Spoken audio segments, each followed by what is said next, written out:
Hey y'all, welcome back to the Literary Apothecary. If you're new here, welcome to the Literary Apothecary. My name is Kate and today I'm here to talk about Blood of the Mantis by Adrian Tchaikovsky. This is book 3 in the Shadows of the Apt series. It is a fantasy steampunk novel.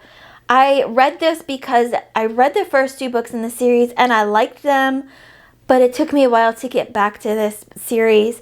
I was going with a read the oldest books that I've owned first, TBR type of style. So this one came up. My general thoughts about this book is that I loved the characters. The writing, however, took a lot more focus than I had at times, and so it was really hard for me. Spoiler-free description of what this book is all about. Now, this is book 3, so this description might give away some for the first 2 books. So if you haven't read those yet and you don't want to be spoiled, turn off this sound for a little bit. Or jump ahead to where the timeline track says characters. Blood of the Mantis is the 3rd novel in Adrian Tchaikovsky's richly imagined Shadows of the Apt series, following Dragonfly Falling. Stenwald must rally his allies for battle against the Empire, even as it seeks a dangerous artifact of enormous power. A dreadful ritual casts a deadly shadow. Achios, the seer, has tracked the stolen shadow box to the marsh town of Jerez, driven by the ghost of the legendary Drakon. But he has only days before this magical artifact will be lost to him forever. Meanwhile, the Empire's dreaded forces are mustering for their next great offensive.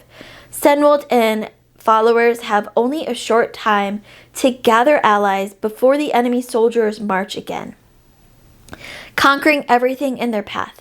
If Stenwald cannot hold them back, the hated black and gold flag will fly over every city in the lowlands before the year's end. And should the shadow box fall into the hands of the power-mad emperor, nothing will save the world from his relentless ambition. Blood of the Mantis is followed by Salute the Dark, the 4th book in the Shadow Up series, which I'm sure I'll be starting sooner rather than later. Now let's jump into my call pile categories. I loved the characters and how they all developed in this story. Our atmosphere and setting, it was there, but I wanted more. As much as I loved our characters and the story, Tchaikovsky's writing style just isn't for me. It is so hard for me to get a grasp on. There isn't anything wrong or bad about it. It's just actually really complex and extremely well written. Just maybe a bit too complex for me at this time. The plot developed in some very unexpected ways, but also in a few expected ways, and I wasn't mad about that. I was always intrigued, and the logic for me, this category, is rating solely on the characters and the insects that they represented, because that was all I could really understand in this book.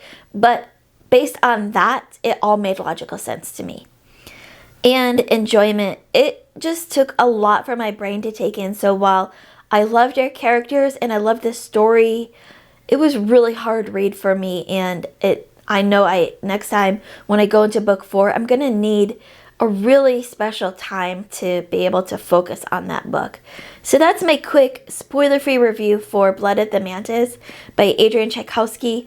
These reviews this week are going to be fast because I just finished a very, very long weekend working an event at Duke, and I've put in probably 30 to 40 hours of work just this weekend. So I'm exhausted, but I wanted to get these recorded so I could get them up for you in time. If you've read Blood of the Mantis before, let me know in the comments below. What did you think of it? What were your favorite parts? Did you love the characters in the story like I did? Or were you not quite a fan of this one? As always, keep reading, and I love you all to the moon and back.